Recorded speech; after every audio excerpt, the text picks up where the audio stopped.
Hoy vamos, pues Dios nos ha dado una palabra titulada Atravesando el Valle de las Lágrimas. Mire, hermano, este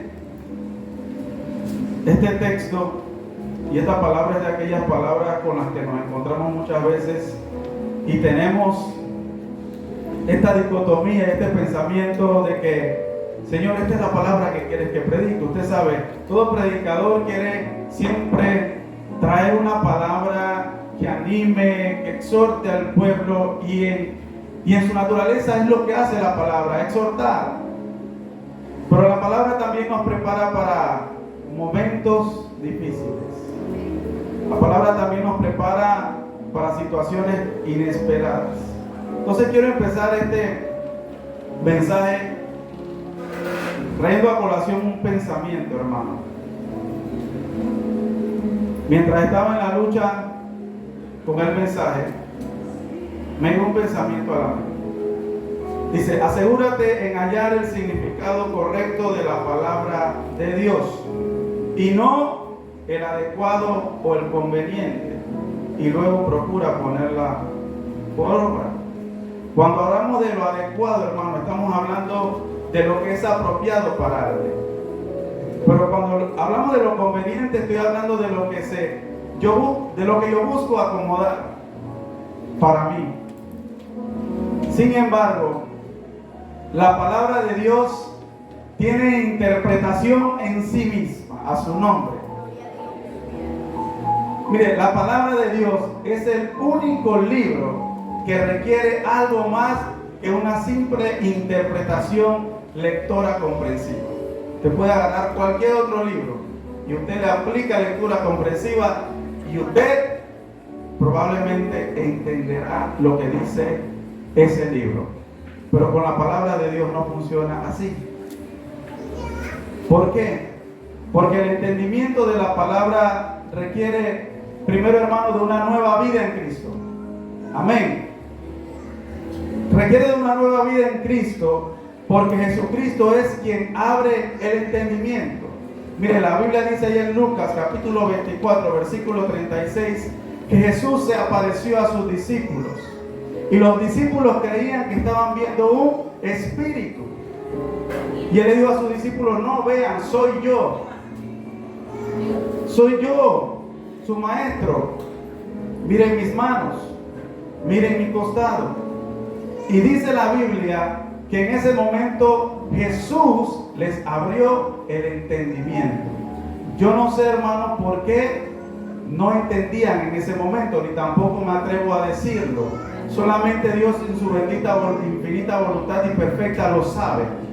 Pero los discípulos no entendían en aquel momento que se trataba realmente de su maestro. Entonces esto nos muestra que Jesús abre nuestro entendimiento para poder comprender la perfecta voluntad de Dios. Y es por eso que también nos dota de su Espíritu Santo. Mire, vaya conmigo a 1 Corintios capítulo 1, versículo 18 al 19. No se preocupe que pronto yo voy a entrar en el texto. Muy pronto. 1 Corintios capítulo 1. Versículo 18 dice, vamos, estoy en la segunda, vamos a la primera. Versículo 18. Me explico. El mensaje de la cruz es una locura para los que se pierden. Amén. En cambio, para los que se salvan, es decir, para nosotros, el mensaje es el poder de Dios. Entonces, hermano, mire esto. Esto no se puede entender de manera humana. La vez pasada yo estaba con un grupo de colegas en el salón de profesores y una profesora dijo: la mayoría de los locos están en la iglesia evangélica. Y en principio yo me puse bravo, hermano. Le voy a decir la verdad, en principio me molesté. Y después recordé la palabra y dije: es normal, porque para el que se pierde el evangelio es locura. a su nombre. Ella decía, y después siguió hablando, ¿no? La mayoría de los que están inestables mentalmente están allá.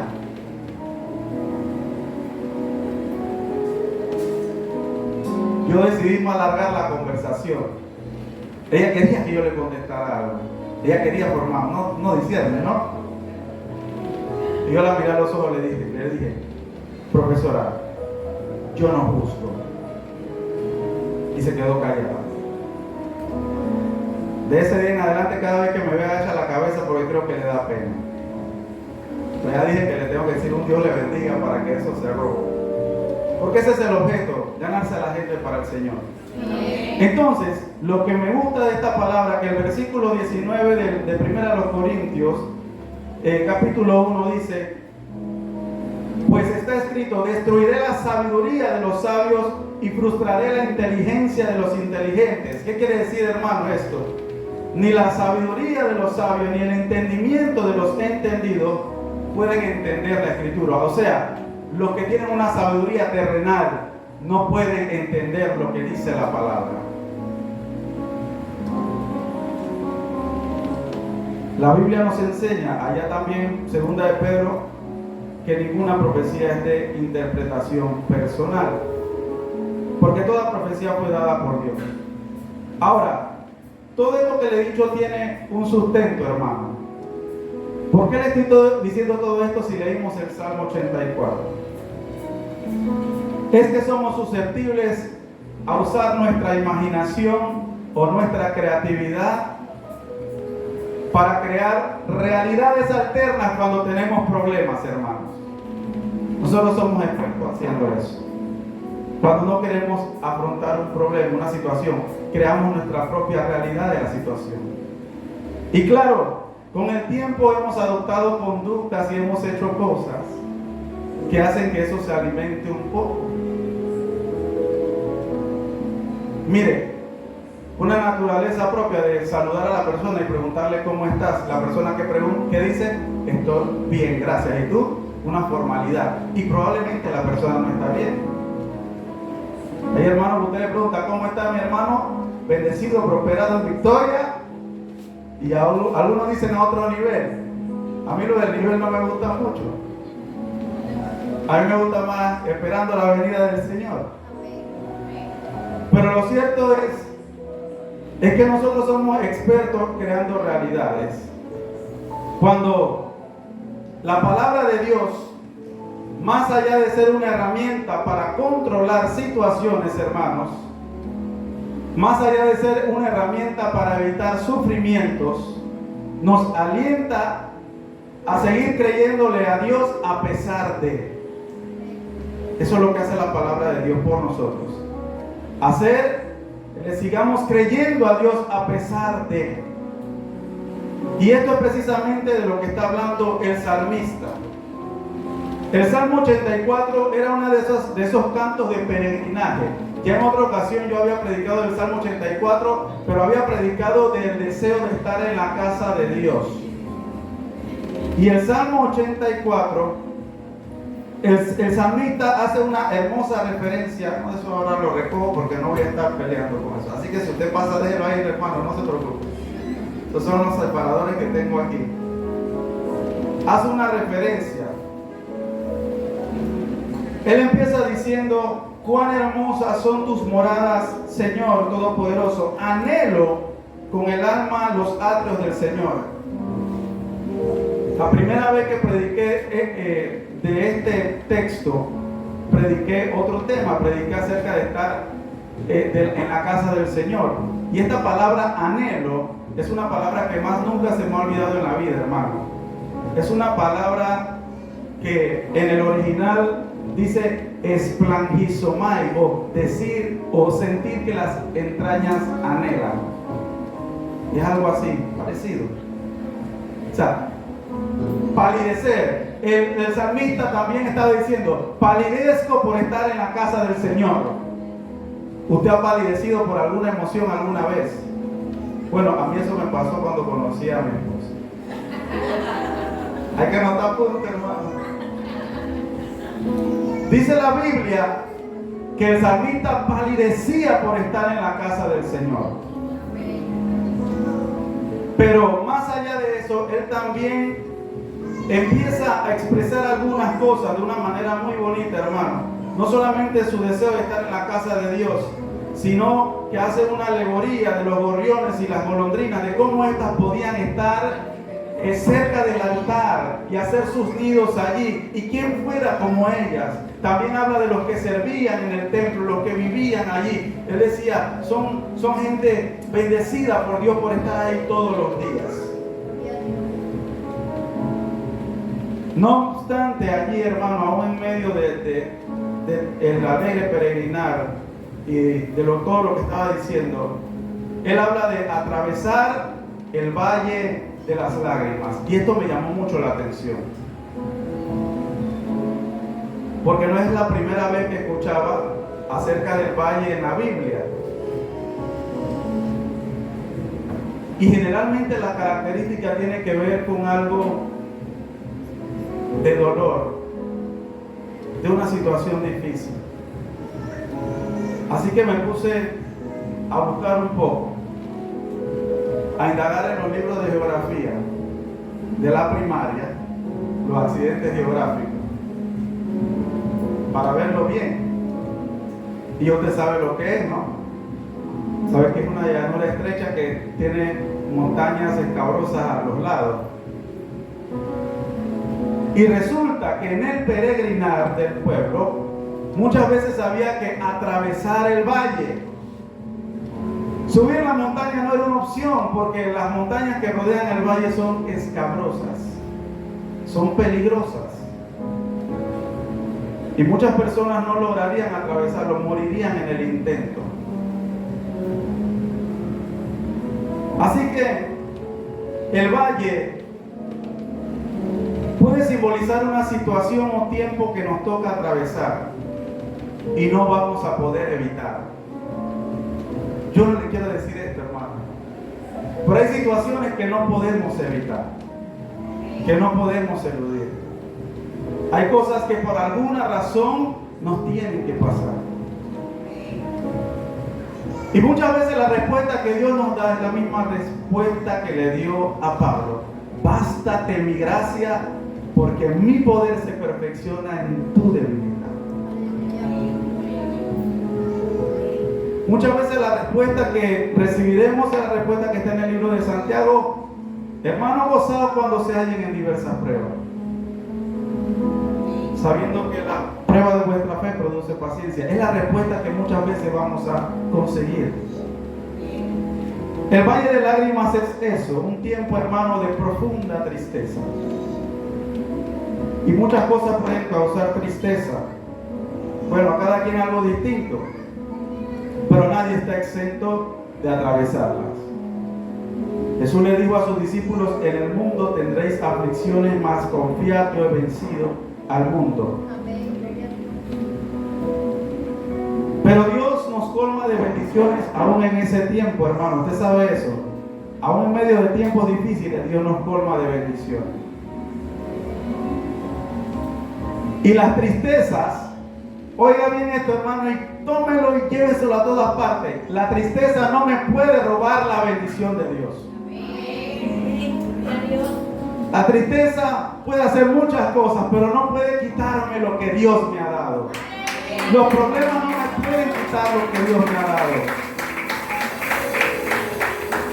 Ahora vamos a ver eso a fondo. Mire, el asunto está en que nosotros hemos reducido la bendición a simpleza. Usted sabe, si usted se mete en una de estas redes sociales que hay por ahí y pone hashtag bendecido o hashtag bendecida, usted sabe lo que va a aparecer, ¿no? Pura locura. O si no, sale alguien tomándose una foto en un viaje, o si no, alguien se toma una foto, qué sé yo, en la playa. Pero nadie relaciona la bendición con otra cosa que no sea un bien o una satisfacción de tipo material, porque la cultura ha reducido la bendición a eso. Pero la bendición se trata de algo más. Y no es que las cosas materiales no sean bendiciones. Mire, vamos a ver esto antes de entrar en el mensaje. Bienaventurado, que es una palabra que se repite mucho en la Biblia y que tal vez es la que usted tiene allá en su versión, es la palabra Macarios. Y Macario significa supremamente bendecido. No significa solamente bendecido, dice supremamente bendecido. O sea, es una bendición que trasciende lo que cualquiera en este mundo o en este plano podría considerar como bendición. Es una bendición mayor. Y las bendiciones de Dios no poseen, hermano, una valoración razonable. Eso es para que usted vaya pensando en qué es la bendición realmente. El valor razonable de algo, digamos que Yamal es dueño del piano, aunque no lo es, no te alegres. Y él dice, voy a vender este piano para comprarme otro. Entonces, el valor razonable es algo como el valor que él puede recibir por vender eso y yo pago por comprarlo. Eso es el valor razonable. Y así funcionan las cosas materiales en nuestro mundo. Pero las bendiciones de Dios no pueden medirse de ese modo.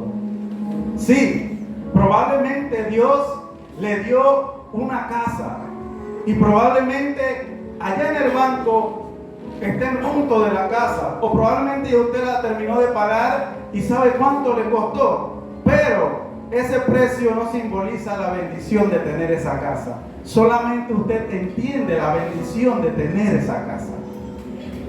Solamente usted lo comprende.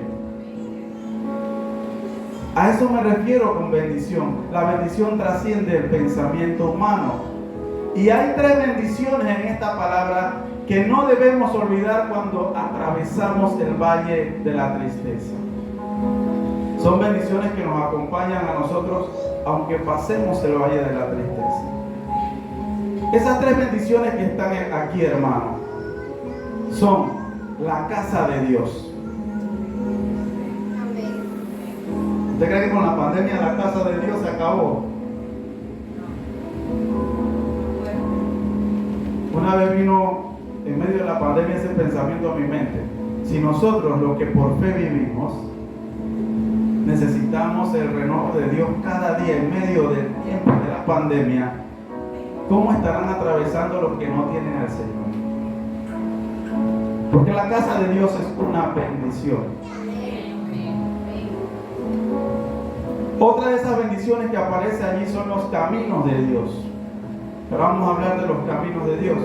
Pero la tristeza no puede apartarlo de los caminos de Dios. Y la tercera es la confianza en Dios. Atravesaremos el valle de la tristeza algunos, todos en algún momento lo haremos. Pero lo primero que debemos saber, hermano, es que la casa de Dios aviva mi alabanza en medio de la tristeza. Mire lo que dice el salmista. El salmista dice: dichoso el que habita en tu templo, pues siempre te está alabando. Eso es bueno, hermano. Jesucristo mismo le dijo en alguna ocasión a una mujer: vendrá el día y vendrá la hora que ni en este monte ni en Jerusalén adorarán, sino que los verdaderos adoradores la adorarán en espíritu y en verdad. Hermano, porque la alabanza es una disposición del corazón. Y la tristeza no nos puede quitar la alabanza. Cuando estamos en la casa de Dios, la alabanza se aviva. No importa cuál sea el momento, Dios aviva el fuego de la alabanza en nuestras vidas. Usted sabe, uno de los momentos más tristes, le comparto este testimonio, uno de los momentos más tristes que yo he atravesado fue el tiempo en que mi esposa la estaban operando. o la iban a operar, porque ya se tenía que quedar en el hospital. Entonces los hombres tenemos una particularidad muy particular.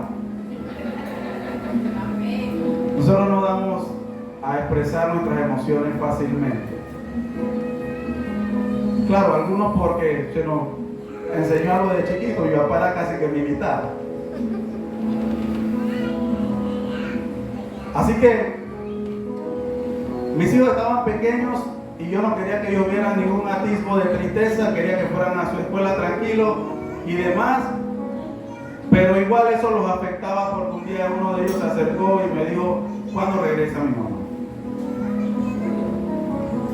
Así que un día yo tenía la gran bendición de trabajar en un buen pastor, hermano, y estábamos en un devocional y yo estaba allí sentado.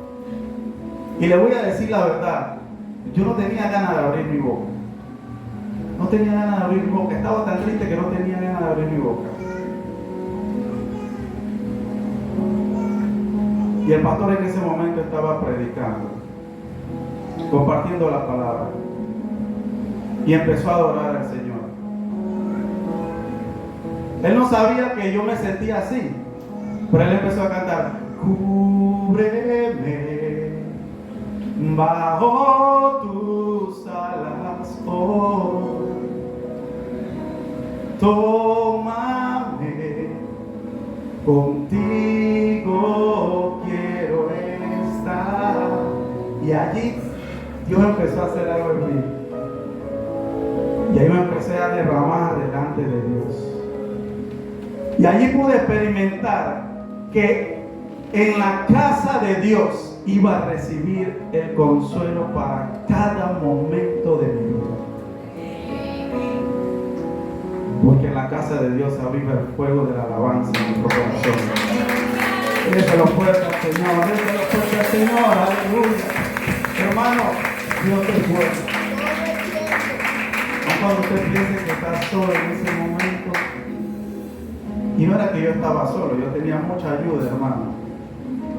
Yo tenía esa bendición de que mi esposa, yo le digo a ella que ella tiene un carisma que yo quiero. Ella dice la gracia de Dios y dice: yo la tengo también, pero tú tienes como algo más. Bueno, Dios te lo dio a ti. Así que yo recibí ayuda de muchas partes. Estaba mi cuñada siempre ahí, estaba mi suegra siempre ahí, estaban unas hermanas de la iglesia. Cuando yo llegaba, hermano, de trabajo, yo no cocinaba. Las hermanas, mi esposa salió del hospital, las hermanas estaban en la casa y ya habían cocinado. ¡Qué bendición! Yo tengo contacto a diario con muchos jóvenes, porque soy educador. Y vamos a estar en ese salón de clases más. Usted no tiene idea. Con todas las ocurrencias y cosas que puedan suceder y que hagan los muchachos, a mí me gusta estar allí. Porque tengo una valiosa oportunidad de hablar cosas que por lo menos, que tal vez ellos no escuchan en sus casas. Y de explicarle cosas que tal vez ellos no vivan. Y es triste, hermano, porque ahora que se está acabando el año lectivo, yo tengo una consejería, ninguno de ellos es cristiano, salvo una, creo. Y ellos están planificando, todos los días planifican su fiesta. Todos los días cuando yo entro al salón, ellos están hablando de la fiesta que van a hacer, el after party. Y yo siempre entro y les digo: usted todavía no termina de planificar esa fiesta, tienen como 3 meses planificando esa fiesta. Voy a dar mi clase. Pero en medio de eso hay oportunidad para hablarle de los caminos de Dios. Y ellos no conocen los caminos de Dios. Ellos piensan que lo normal es que un hombre y una mujer se casen y después se divorcien. Una me preguntó: profesor, ¿usted cuántos años tiene con su esposa? Yo le dije: tenemos 20 años juntos. Dice: uy, qué bueno, yo también me voy a casar, voy a tener 20 años con mi esposa y después nos vamos a separar. Y yo le dije: así no funciona la cosa. La Biblia dice que hasta que la muerte nos separe o hasta que el Señor venga por nosotros. Pero ¿cómo eso se hace? Dice: ¿cómo eso se hace, profe? Con temor de Dios. Sin temor de Dios no se puede. Tiene que haber un hombre temeroso de Dios, una mujer temerosa de Dios. Una vez una de estas más osadas me preguntó, profesor, ¿quién manda en su casa? ¿Usted o es su esposa? Yo le dije, ¿quieres saber algo? Yo no tengo ese problema porque en mi casa manda Dios. Y ella me dijo, dije, a eso me lo dice porque ella lo manda. Y yo, bueno, interprételo como quieran. Y hay que enseñar a nuestros jóvenes que los caminos de Dios nos llenan de fuerzas. Que los caminos de Dios son distintos a los que el hombre quiere tomar. Son mejores, hermano. Mire, no hay un solo día de la vida en que yo no me alegre de que Dios me haya alcanzado, de que Dios me haya rescatado. Y no sé usted, pero yo no extraño nada de lo que está allá atrás. Absolutamente nada. Porque la Biblia Dios nos promete a través de su palabra que nosotros seremos como un árbol plantado junto a corriente de agua, hermano. Así lo dice la Biblia, y en el Salmo 1. La Biblia dice que floreceremos como la palmera. Pero todo esto va a suceder, como dice la palabra, cuando en la ley de Jehová esté mi delicia. Y en ella medito de día y de noche. La palabra de Dios me enseña que aunque vengan los ríos y den los vientos con ímpetu contra mi casa va a prevalecer porque yo la edifiqué sobre la roca. Así que usted no se preocupe, hermano.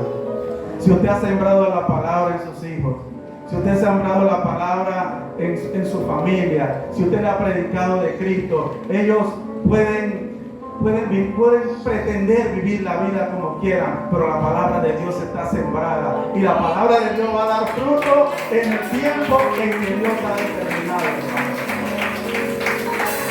Porque la palabra de Dios no vuelve vacía. Hermano, yo no he visto en algún momento que Dios no haya cumplido su promesa. Dios cumple sus promesas. Usted sabe, yo mismo soy un testimonio de restauración, vida y gozo. Ahí están mis cuñadas que ya me conocieron en el mundo, cuando me aparecí allá en la casa de mi suegra, con los pantalones rotos, una cadena, unos aretes. Mi esposa me decía, quítate los aretes antes de llegar a mi mamá. Yo dije, pero ¿por qué? Si Dios sabe que los tengo. Estaba ese nivel de rebeldía, hermano. Y cuando llegaba entonces mi suegra era pura administración. Palabra. O me convertía o me negaba. Pero la motivación mía era grande, hermano. Así que yo no me iba a ir. Y llegó el momento, hermano, así de sencillo lo hace Dios. Me subí en un bus, me senté en una silla de bus, iba a buscar a mi esposa al trabajo y en la parte de adelante del bus tenía un texto, Apocalipsis 3:20. He aquí yo estoy a la puerta y llamo. Si alguno oye la voz y abre la puerta, entraré a él, cenaré con él y él conmigo. Y nada más leyendo ese texto algo empezó a pasar en mí. Y no podía parar de llorar en el bus. Y algunos por ahí me han dicho que ese texto no es para inconversos y que yo no sé, hermano, si la exégesis no estaba ahí, ni la teología. Yo lo que sé es que el texto me habló. Porque Dios lo hace así. Y Dios restauró mi vida, restauró mi familia, me dio vida plena. Y ahora yo vivo en gozo, hermano. Y la gente anda triste a veces sin plata y yo ando feliz, limpio por Dios. ¿Qué le parece eso? Eso solamente lo hace Dios. Usted puede atravesar el valle de la tristeza, sí, pero nunca puede perder la bendición de los caminos de Dios. Jehová nos da una capacidad, dice la Biblia, aquí en el versículo 6 del Salmo 84, que cuando pasa por el valle de lágrimas, lo convierte en región de manantiales. y también las lluvias tempranas cubren de bendiciones el valle. Y cuando yo leí esa palabra, yo decía, ¿quién lo convierte? Dios lo convierte en manantiales, pero usted lea más profundamente la palabra y se da cuenta que Dios hace llover, pero el que transita el valle, léalo de nuevo, lo convierte en manantial. Cuando yo estoy en los caminos de Dios, hermano, me llenan de fuerza en medio del valle de la tristeza. Y quien tiene en Jehová sus fuerzas es dotado de una capacidad dada por Dios para convertir su llanto en manantial. Mire, el valle tiene una particularidad. Hay valles en donde el agua se filtra en el suelo. La erosión es tanta que se empieza a filtrar el agua y no hay agua. Hay otros en donde sí corren ríos. Pero probablemente lo que está describiendo aquí el salmista es un lugar en donde probablemente el agua se ha filtrado. Y la Biblia dice que todo aquel que se aferra a los caminos de Dios en el tiempo de la tristeza, convierte en ese lugar su llanto en manantial. Gloria a Dios. ¿Y usted sabe por qué lo convierte en manantial? ¿Quiere saber por qué? Yo aprendí algo de Dios, hermano. Cuando Dios quiere usarte, ¿cuántos quieren que Dios lo use? Pero cuando Dios nos va a usar, Él primero nos perfecciona. Y muchas veces nos perfecciona en un área que los seres humanos no tenemos muy desarrollada, que se llama la misericordia. Cuando Él mandó a predicar a Jonás, Jonás no quería predicarle a Nínive. ¿Usted sabe por qué? Porque ellos odiaban a Nínive. Él decía, ¿cómo Dios me va a mandar a predicar a una nación que nos ha hecho tanto mal? Faltaba la misericordia. Así que él atravesó por una situación que usted ya conoce. Estuvo en el vientre del gran pez. Y allí tuvo que clamarle a Dios. Aprendió la misericordia.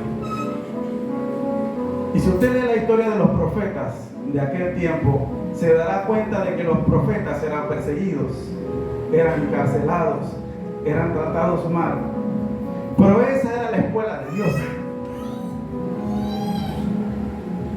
Cuando tú estás pasando el valle de la tristeza, hermano, esa es tu escuela para poder estar dispuesto para servir a Dios, para orar por otros, para entender a otros, para clamar por otros, para interceder por otros, porque tu corazón entiende la situación de esa persona.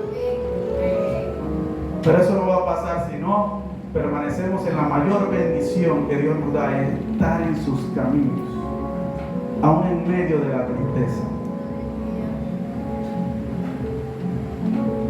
Ya hemos hablado de dos bendiciones. Amén. ¿Cuál era la primera vez, si se acuerdan? La casa de Dios. O sea, la hermana tiene una mente ágil, ¿verdad? Y la segunda, los caminos de Dios. Otra bendición que tenemos cuando estamos en el valle, hermano, de la tristeza, es la confianza en Jehová. No estoy hablando de la confianza de como lo dice hasta la gente del mundo habla de confianza. ¿Usted no ha escuchado eso? Confiemos en que Dios no sé qué cosa. El versículo 11 y versículo 12 del Salmo 84 dice: el Señor es sol y escudo. Dios nos concede honor y gloria. El Señor brinda generosamente su bondad a los que se conducen sin tacha. Señor Todopoderoso, dichosos los que en ti confían. Amén. Por esa confianza no es solamente resignación, ni modo. Hay gente que está resignada, no es que confían, sino que están resignados. Ni modo, pasó así, pues pasó así ya. Pero cuando se habla de la confianza en la Biblia, se habla de alguien que aunque aparentemente está quieto, está activo. ¿Usted sabe qué ejemplo yo me acordé de eso? De Ana. Y que Penina la atormentaba, y Penina la atormentaba, y Penina la atormentaba. Y ella estaba ahí sumisa delante del templo, delante del Señor, pero no estaba inactiva, estaba orándole a Dios, estaba clamándole a Dios. Ella no estaba inactiva, ella estaba haciendo algo. A veces cuando viene la tristeza por cosas que no podemos hacer, la gente piensa que no estamos haciendo nada y no está la mente creativa ahí dando vueltas. Y está la oración constante en la cabeza. Hablo de estar en un deleite calmo, a pesar de que la situación está difícil, hermano. De eso trata la confianza. Es más allá que mera resignación. Voy a terminar con esto. Mire, la confianza, hermano, en Dios es nuestro mayor bien. Se lo voy a repetir. La confianza en Dios es nuestro mayor bien. ¿Usted sabe por qué? Porque cuando nos quitan todo, ¿qué nos queda? Si le quitan todo, ¿qué le queda? Yo he estado tratando de buscar aquí en la Biblia los pasajes en donde Dios trata con su pueblo, con Israel. Y siempre que Dios quiere tratar con Israel, lo mete en una disciplina, hermano. ¿Usted se ha dado cuenta? Pero la Biblia dice en el libro de Hebreos que Dios a quien ama disciplina y corrige a quien que tiene por hijo. Eso es lo que dice la Biblia. Yo a veces tengo mucho temor de decir esto, hermano, pero lo digo cada vez que tengo que predicar. Dios está tratando con la humanidad y va a seguir tratando con la humanidad. Porque la humanidad tiene que volcar su corazón a Dios. Porque la venida del Señor está cerca. Y el creyente tiene que estar preparado para atravesar el valle de las lágrimas. Porque probablemente lo que venga no sea fácil. Pero si usted tiene confianza, tiene su mayor bien. No necesita más nada. Solamente seguir confiando en Dios. Para poder decir, como dijo el profeta alguna vez, aleluya. Aunque la higuera no florezca, ni en las vides haya fruto, aunque falte el producto del olivo y las ovejas sean quitadas de la majada, con todo yo me alegraré en Jehová. Con todo, hermano, con todo. Esa es la confianza en Dios. Vamos a ponernos de pie, hermano. Bueno, ya yo estoy de pie. Y vamos a orar al Señor, amén. Para que el Señor nos ayude, nos fortalezca en medio del valle de la tristeza. Para que cuando venga ese momento contemplemos nuestro bien, nuestras bendiciones de parte de Dios. Contemplemos sus caminos. Contemplemos el estar en su casa. Contemplemos, bendito sea el Señor, la confianza en Él. Oh, gracias, Cristo. Gracias, Señor.